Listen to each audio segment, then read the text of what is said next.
Okay mga papi, done installation po tayo dito sa NMAX version 3 ng 5K package. Bale, ang inabil po ni Sir Senlo X1 Plus. Dito po natin siya nilagay sa may tipos. Gumamit po tayo dito ng alloy LED bracket. Yan. So ang ilaw po nito, low, white, high, yellow.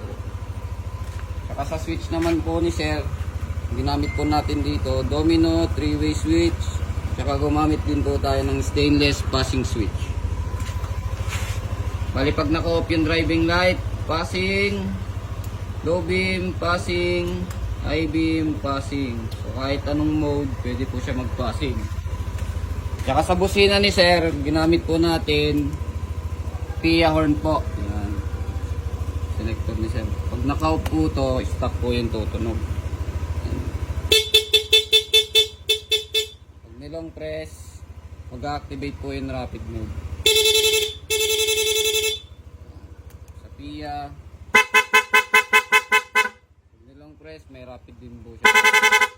Tsaka nag-additional din po pala si Sir ng switch ng combo lights. So may combo lights po to. Okay, low beam, high beam. Pinatay yung switch. Yan. Okay, sa mga gusto mag-avail ng ganito, punta lang po dito sa Scooteristas online shop. Maraming salamat po.